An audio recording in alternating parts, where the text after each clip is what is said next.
When having a blood test during the prenatal checkup, the young nurse pricked me 6 times but still couldn't draw blood.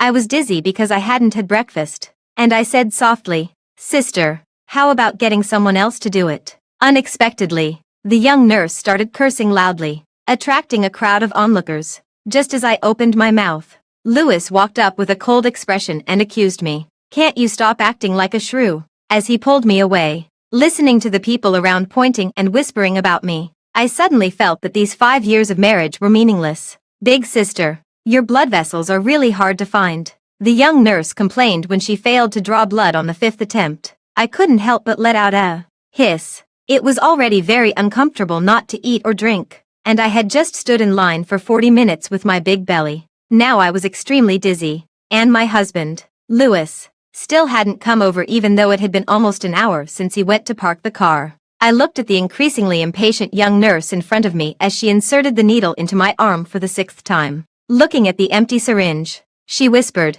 "Damn it." She suddenly wiped my arm vigorously, as if venting her dissatisfaction. I gently withdrew my arm and said softly, "Sister, how about getting someone else to do it?" Unexpectedly, the young nurse flew into a rage immediately. She violently tore off the tourniquet. "Big sister, you're as swollen as a pig, and you still blame me for not being able to find your blood vessels." She stood up and said, "Looking at you like this, even if you have a baby, it won't be anything good."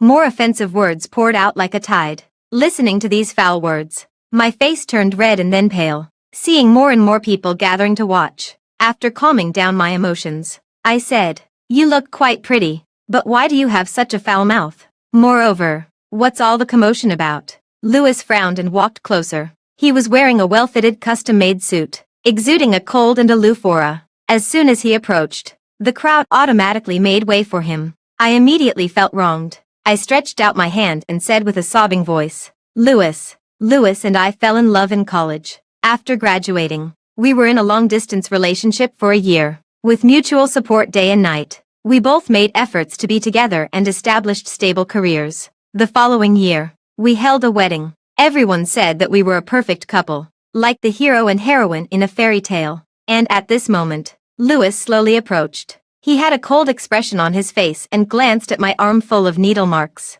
"Enough. Aren't you ashamed enough already?" I pointed at the young nurse and burst into tears immediately. "Didn't you hear how foul-mouthed she was? She even cursed our baby." "Enough," Lewis said sharply. "Can't you stop acting like a shrew?" With that, he grabbed my wrist and led me away from the scene. Lewis took big steps, and I had to run to keep up with him. Looking at Lewis's broad back and listening to the people around pointing at me, I suddenly felt that these 5 years of marriage were meaningless. "Lewis," I used all my strength to shake off his hand. "You said you would stand by my side unconditionally, and it's clearly her fault." Lewis irritably tore at his tie. "She obviously looks like an intern. Why are you arguing with her? Just don't ask for her next time." "Okay." He frowned and got into the car directly. "Such a trivial matter. I don't know what there is to argue about, and you don't even feel ashamed." I let out a long sigh. "First of all, it's her fault. I talked to her nicely, but she started cursing. I was just giving a proper response.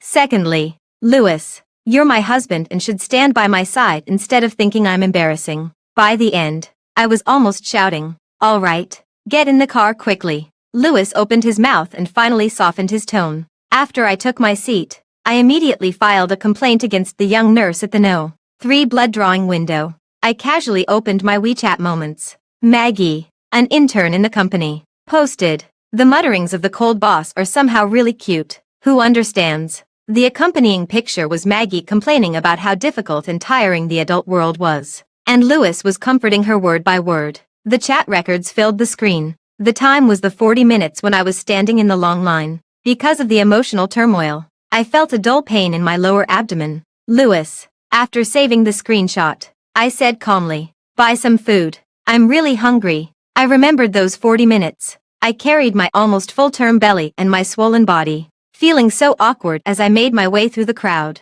At that time, Lewis was sitting in the car in a suit, chatting merrily with the young and beautiful girls in the company. The chat even included words like, "little fool," and "silly girl." Once, Lewis used to hold me dear. Now, it must just be the plain period of our marriage. "The baby keeps kicking me," I touched my belly and tilted my head to look at Lewis. Lewis didn't give me a single glance and looked straight ahead coldly. It's not easy to park here. Looking at the bustling morning market outside the car, I remembered that when I was 20 years old, just because I casually said, "I'm hungry," while watching a food live stream, he immediately crossed half of the city in the rainy night and stood outside the door with that steaming signature stir-fried chicken. The young man in white back then was green and said, "As long as you say you want something, even if it's the moon in the sky, I'll find a way to pick it for you." My smile froze. Stop the car. I unbuckled my seatbelt. I want to eat. It's not that I'm being difficult. As a pregnant woman in the 37th week,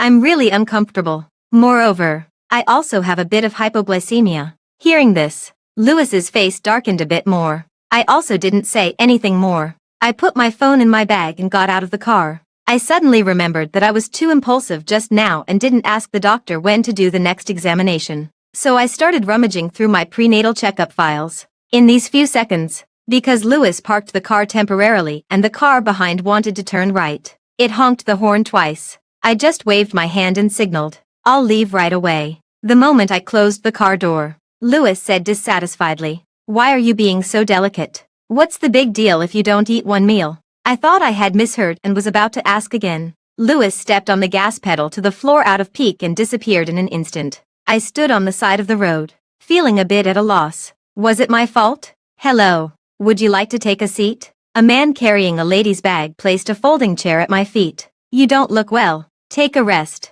I looked at the pregnant woman behind the man. She seemed to be about the same month as me. Her husband carried a folding chair with him, and there were hot water, snacks, and a prenatal checkup bag hanging on him. "Miss, are you having hypoglycemia?" the pregnant woman said. "Eating a piece of candy will make you feel better." Looking at the piece of candy she handed me, I suddenly felt extremely wronged. Standing in the August sun, I burst into tears like a child. Looking at my swollen figure reflected in the mirror, I remembered the once high-spirited and bright girl. I took out my phone and looked at the empty message list. It felt like there was a hole in my heart. So, I went to a hotel, opened a room, and prepared to have a good rest. But as soon as I lay on the bed, I couldn't help but keep opening WeChat and refreshing the list over and over again. Lewis's profile picture lay there motionless. If I don't go home, won't he be worried and ask about it? No, I should make him worry. Who asked him to always have a stinky face recently? In the past,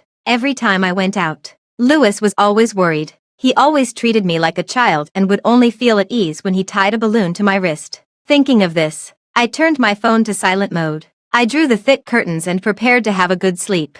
But I couldn't help thinking of that screenshot. After tossing and turning for a long time, it finally dawned. I had already planned in my mind how to face Lewis's anxious inquiries. The moment my phone screen lit up, my mind went blank. There wasn't a single call or message. I felt an inexplicable sense of panic. Could something have happened to Lewis? Half an hour later, when I got home, Lewis was on the phone in the study. His voice was gentle as he said softly, "Don't worry. I didn't expect this to happen either. Don't cry." Finally, he smiled and said, "You want me to bark like a dog to make you happy. If you don't come to work with big dark circles under your eyes tomorrow, I'll perform it for you." I stood barefoot outside the study, looking at the wedding photo hanging in the living room. In the photo, Lewis looked at me with an undisguised look of doting in his eyes. Now, everything has changed. While I was in a daze, Lewis opened the door of the study and came out. "You're up." He seemed to be taken aback. Seeing that I didn't react, his expression became serious again. "Let's talk." The gentle and soft-spoken him just now seemed like a completely different person at this moment. And judging from his words, he didn't know that I hadn't come home all night. What on earth could it be that made him sit in the study all night? I obediently sat opposite Lewis and poured myself a glass of milk. "Naomi, why have you become so mean now?" My hand holding the cup trembled. "What? Everyone was young once. Why sentence someone to death for a small thing? Why did you file a complaint against that young nurse as soon as you left? Do you know that you might prevent her from graduating?" I replied, "The hospital has already explained to me. She's a young girl from a health school who hasn't graduated yet. She started cursing yesterday because some of her friends were there, and she wanted to show off how tough she was." Lewis said coldly, "So, you want to ruin her future?" I said word by word, "So, she should pay for her arrogance. I shouldn't be a tool for her to show off. I didn't even hold the hospital accountable. Molly is just a bit willful." She's young, so it's inevitable that she makes mistakes. Didn't you make mistakes when you were young? Lewis interrupted me. Molly, I asked, suddenly remembering something. I asked eagerly, what's her last name? Lewis then realized that he had said too much. After clearing his throat, he said, she's the younger sister of an assistant in our company. It was like raindrops gathering and finally forming a small river. Everything had an answer. I threw my phone on the table. So, you're planning to make me suffer the grievance in vain and even make me apologize to her. Right. Lewis picked up the phone and looked at the screenshot. I said furiously, oh, no. Your current demand is not that simple. You're now hoping that I had never appeared, and you'd rather be single. Then you can be with your Maggie happily ever after. Lewis stood up abruptly. Shut up.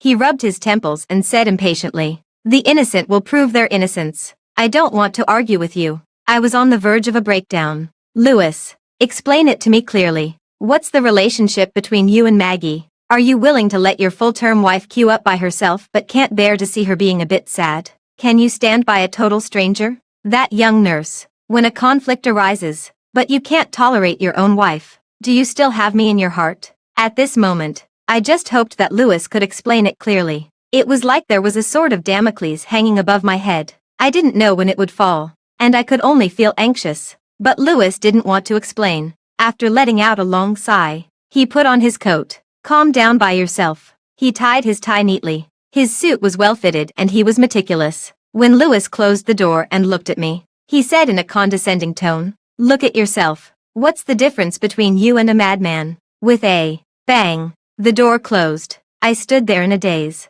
I lit a fire as a signal, but he didn't respond. I shouted loudly, but he closed the city gate. I suddenly felt very lonely, just like the whale named Alice in the sea. The sounds it made were never heard by its kind. I realized that we hadn't had a good chat for a long time. In the past, he would listen carefully to my ramblings and follow my emotional ups and downs. Later, he became quieter and quieter. It made me seem more and more noisy and talkative. He was indifferent, so I fell into a vicious cycle of being sensitive and irritable. I slumped onto the sofa, gasping for breath. The only sound I could hear in the air was my own breathing. I suddenly realized that the baby hadn't moved for a long time. I broke out in a cold sweat and didn't dare to stay still for a moment. I dialed the phone with trembling hands. Lewis, I need to go to the hospital. The baby hasn't. Lewis suppressed his voice. I'm busy. But I heard a delicate and charming female voice. Thank you, boss. Are you sure you can do it? Does it really take this long to fix a water pipe?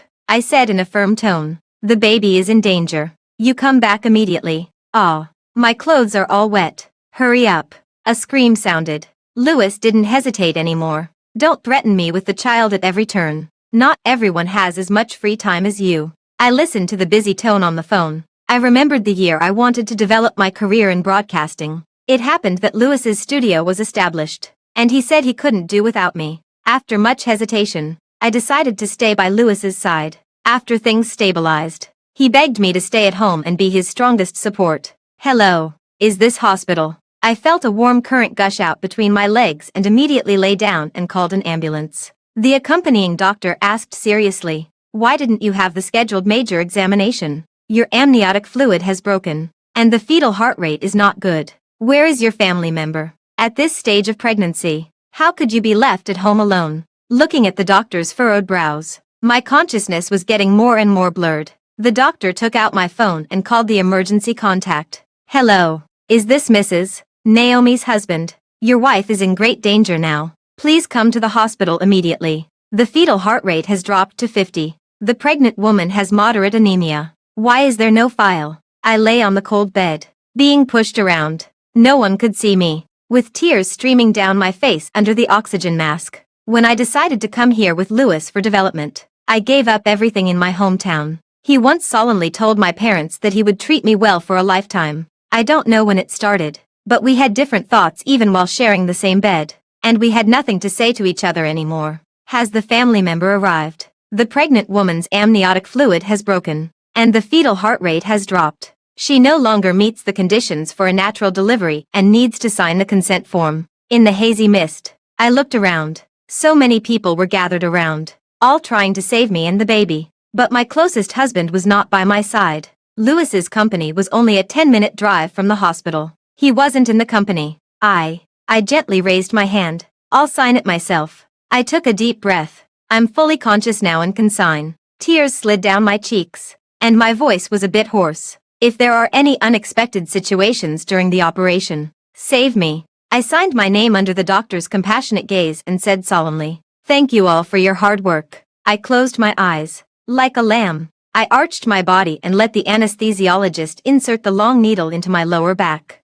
"Baby, you have to be strong." My lower body gradually lost its sensation. I stared blankly at the lights in front of me. I remembered the year when I was 21, when I got the HPV vaccine. Louis, seeing the thin needle piercing my arm, held me in his arms lovingly. His eyes turned red. On our wedding day, he carried me and ran all the way. He was like a victorious warrior. "Don't say you still love me, because I've seen what it looks like when you loved me." The moment the baby cried, my heart suddenly felt extremely clear. Finally, I fainted. I don't know how long I slept. "Wife, you're awake." Louis sat by the bedside, looking pale. "Where's the baby?" I immediately became alert. "There's nothing serious. The baby just needs to stay in the incubator for a few days." I let out a long sigh of relief. Louis hesitated. "I'm sorry. I didn't know." Seeing that I didn't ask further, he took my hand. "I was busy at that time. I really didn't expect anything to happen to you. I was so scared when I received the call." I looked at him. "You were with Maggie." Louis looked flustered. "It was just an accident. She lives alone." Seeing me looking at him with a cold smile and not making a scene, Louis changed the subject, as if trying to take credit. "Molly often caused trouble in the health school. She was forced by her family to do the internship.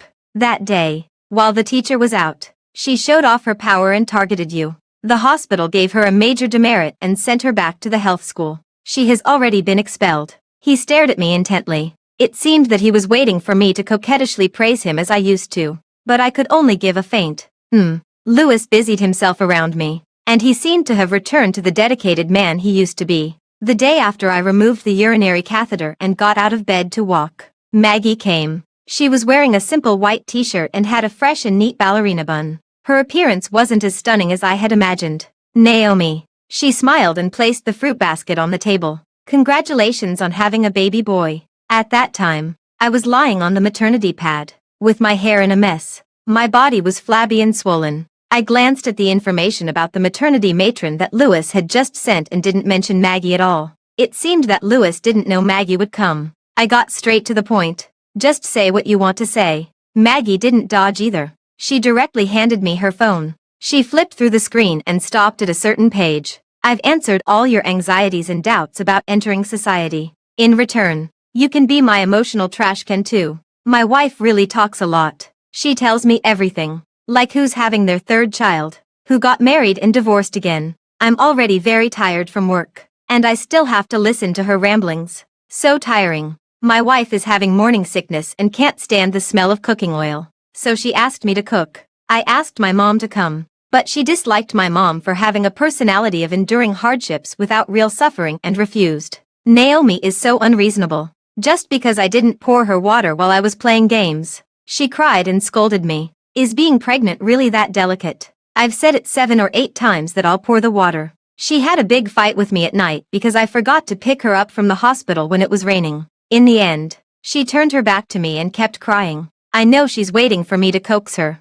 but I'm also tired. I'll sleep and bring her breakfast tomorrow, and that'll be it. I'm home, but I don't want to go upstairs. She has a sore waist and arms now and asks me to give her massages every day. When I say I'm tired, she gives me the silent treatment. Is the progesterone really that strong? I feel like this woman is like a madman. I'm home, and I'm in the car. It's raining. It's a good time for a cup of hot coffee, you say. Right. Assistant Xia. Later. The words, my wife, Naomi, and that woman, gradually disappeared. Only the daily conversations between him and Maggie were left. They were so close that they would ask each other what tie to match with the clothes they were wearing that day. When he was pursuing me, he was even more enthusiastic than when he was with you, she said. I replied. He bribed every one of my friends, got my class schedule, and revolved around me every day. When we were in a long-distance relationship, just because I said I missed him, he secretly took a hard seat for 9 hours to come and see me.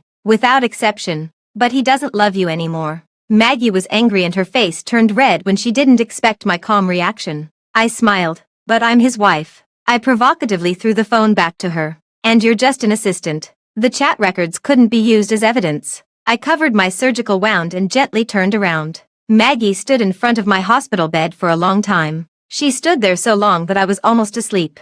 Lewis had already met Molly at my place. My body trembled. Maggie raised her voice. Molly didn't want to study in the health school in the first place. Now, thanks to Lewis, he arranged for her to join the company. Thank you, Naomi. When Lewis came back, he brought a maternity matron in her 40s. Emily. I didn't mention that Maggie had come. I just let Emily give me a massage and tell me the precautions for the confinement period. Seeing that I wasn't as talkative as before, Lewis always told me about things in the company. I'm tired. Lewis. I closed my eyes, cutting off Lewis's words that were still on his lips. I remembered countless days and nights in the past when I cried under the covers. I knew he wouldn't come to coax me. So I turned on my phone, watched a super funny variety show on mute. When I was too tired to keep my eyes open, I fell asleep. The next morning, he would put the hot breakfast on the table. I would get up and fasten his tie for him. It was as if nothing had happened. Only I knew how painful I was on those tossing and turning nights. On the day I was discharged from the hospital, Lewis carried me from the wheelchair to the car. He didn't let me walk a single step. After you're settled in the confinement center, I'll go and get the baby's birth certificate. I adjusted the seat of the nanny car and lay semi-reclined. Lewis showed me. The son is doing well. He has already grown to 5 pounds and 2 ounces. He smiled. He can be discharged from the hospital after taking a bath tomorrow morning. I asked, have you chosen a name for the baby? Lewis seemed to be recalling the good old days, with a smile in his eyes. Don't you remember, when we were 20 years old, we fantasized that if it was a girl, we would name her Siamui, and if it was a boy, I couldn't listen anymore and sat up.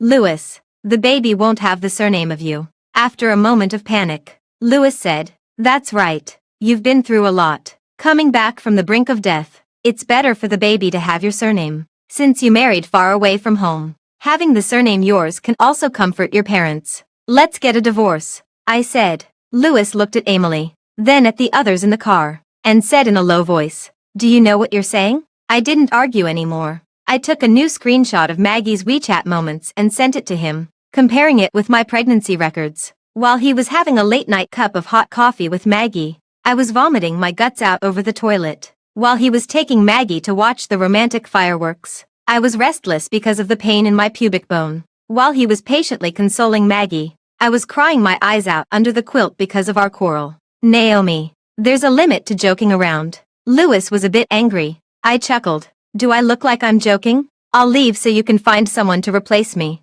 I whispered in his ear. Or do you want your Maggie to be a mistress that everyone will curse? Lewis's face turned red instantly.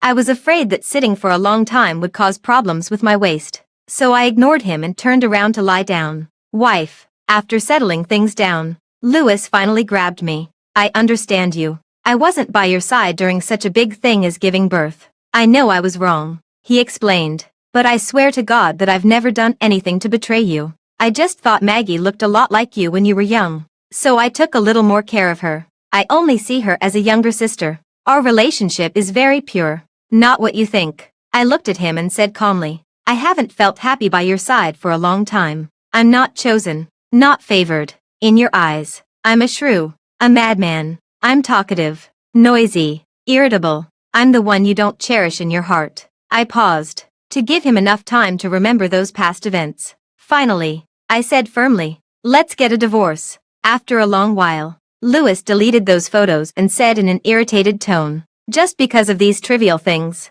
we're not in a passionate relationship anymore. We've been married for 5 years. Isn't this what marriage is like? I've already said I'm sorry. What else do you want? After the baby came back, Emily took care of him. I was taken care of by the people at the confinement center. The days were going quite well. When people have no expectations, they won't be disappointed. I felt much lighter in mood. Naomi, are you about to give birth soon? One day, my mom called, her voice gentle. Mom calculated that there are still 10 days until the due date. I'll come to take care of you in the next couple of days. I didn't want to worry them, who were far away, because the journey here was too long. I thought I'd tell them when they arrived. Okay, Mom, I replied, pretending to be relaxed. Suddenly, a sharp voice came from the other end of the phone. Naomi, you've really grown up and become stubborn. You even hid such a big thing as giving birth from us. I felt uneasy. Mom, Louis has already told us.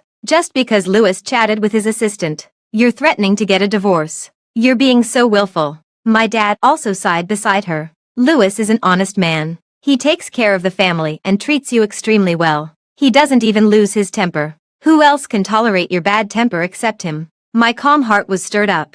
They had no idea how hurtful the cold violence used by such a good man could be. I had already been worn down and was no longer the same as before in such days. Mom, marriage is for happiness, right? I'm not happy. I'm with him day and night. But I only feel lonely. I sobbed. In this marriage, I've changed from a young girl to a shrew, to a madman. I don't want to become a mute. I want to save myself. I choked up as I finished speaking. There was a long silence on the other end of the phone. It was so long that I thought the call had been disconnected. I can't control you anymore. Mom finally sighed. I told you not to marry far away, but you didn't listen. Now you're talking about getting a divorce. I won't care about your affairs anymore from now on. Just as I dried my tears, Louis came, as if nothing had happened. He said gently, "Is the baby being good?" He sat beside me and fed me porridge spoon by spoon. "Is it still hot?" Now, when I looked at Louis's face, I just felt disgusted.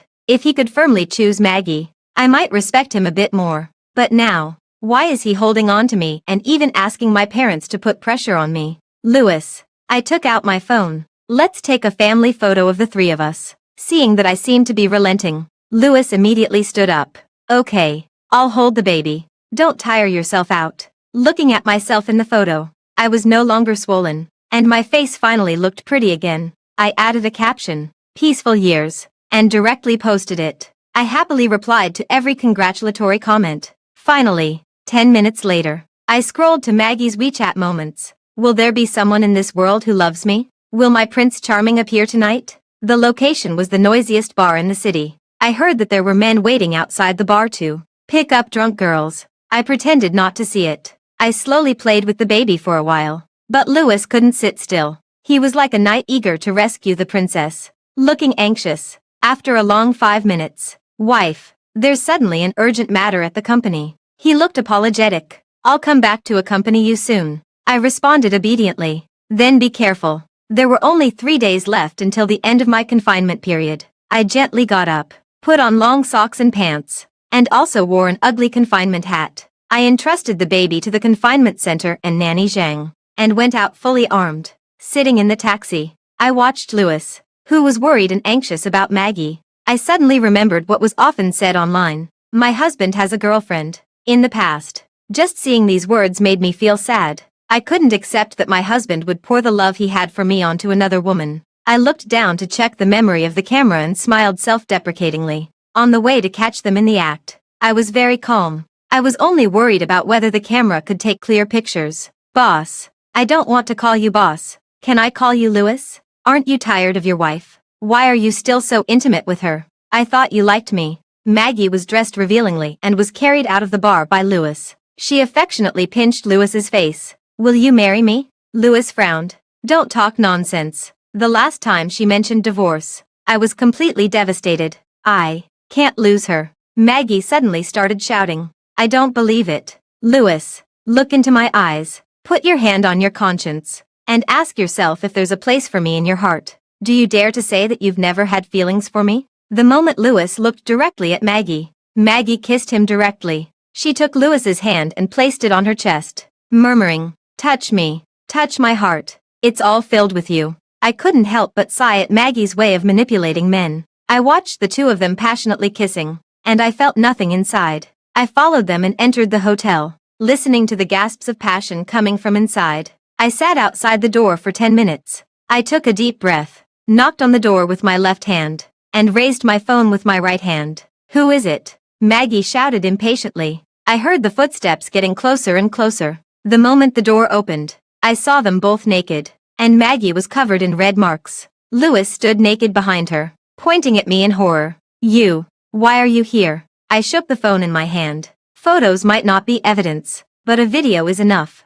I ignored the provocative Maggie. Louis, Can we get a divorce now? Leave the house with nothing. The moment Louis nodded heavily, I finally let go of everything. I closed the door for them and said softly, "Thank you." On September 2nd, I ended my confinement period early. I didn't want to wait for another day. I carried the baby and went to the Civil Affairs Bureau. Louis and I sat side by side, but we were about to go our separate ways. The staff all looked at me with sympathetic eyes. Are both parties voluntarily getting a divorce? Yes, I said firmly. The moment the divorce application was submitted, I still couldn't help but shed tears. It wasn't because I regretted this marriage, but because I regretted these best years of my youth. I looked at the man beside me, who was handsome and successful in his career, but he could no longer overlap with that young man in white in my memory. "Naomi," Louis called out to me after we left the Civil Affairs Bureau. "There's still a month left. I'll make you change your mind." I was muddle-headed and blinded by the dullness of marriage.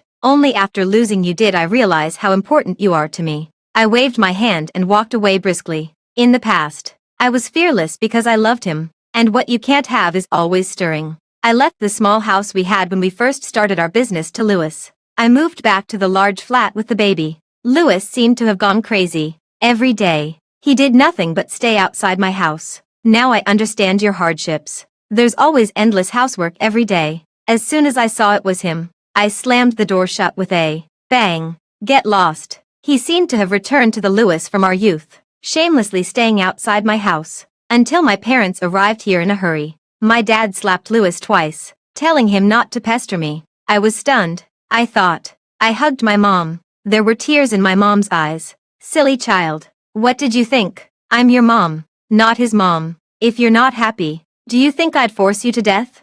Your dad and I have settled things in our hometown and came to take care of our precious grandson." Louis knelt on the ground. "Dad, hit me. As long as it can make you feel better. You can hit me however you want." He grabbed my dad's trouser leg, afraid of being turned away again. "Louis." The appearance of the familiar face really gave me a shock. Maggie had disheveled hair and stared at me fiercely. "Your cooling off period is about to end, and you'll get the divorce certificate soon. Why are you still pestering Louis?" I laughed out of anger and pointed at Louis, who was kneeling on the ground. "Am I pestering him?" Louis was just about to scold Maggie. "I'm pregnant," Maggie said to Louis. Louis's first reaction was to look at me in a panic. "Listen to me, Naomi." I didn't feel the slightest bit of sadness. Instead, I felt a sense of relief. I said to Louis seriously, "Louis, you've already let me down. Do you want to let her down too?" My parents and I went inside. Louis knelt for a long time and finally called my name outside the door.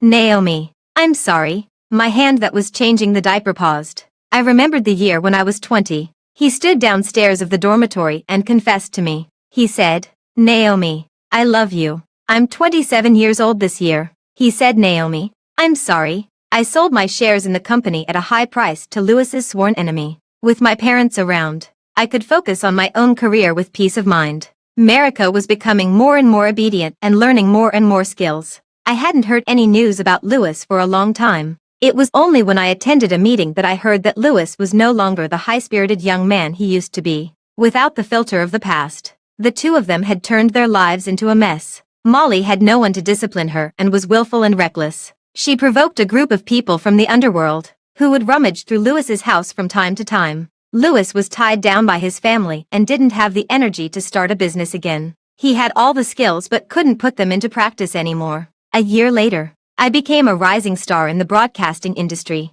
I established my own program. The main audience of my program were women in marriage. They were talkative, chattered on, received no responses, and turned into shrews, then into madmen, and finally into spiritless mutes in the course of being worn down. I knew very well how important the desire to talk and share was to a woman. Recently, Mariko could also let go and walk a few steps on his own. My parents had more laughter and joy in their daily life of taking care of Mariko. Looking at my bright self in the mirror, I was glad that it wasn't too late for everything. When the news of Louis and Maggie's divorce came, I was doing a voice test. Molly didn't have a single peaceful day and actually caused someone's death. Her sister Maggie howled every day, asking Louis to find a solution. Louis couldn't bear the burden, and at the age of 30, he actually grew a head of white hair. Maggie felt sorry for her sister and actually tried to play the same old trick, trying to get close to a boss in his 50s. As a result, She was severely beaten by the boss's wife and was even hung all over the community with posters and banners. She became a mistress that everyone hated. Louis ran away. After the divorce, no one ever saw him again. I smiled after hearing this and threw myself into my work. Maybe he would go to another place and make a comeback. Maybe he would become a homeless man picking up trash. What does it have to do with me? The road ahead is long and eventful. There's always something to look forward to. The end.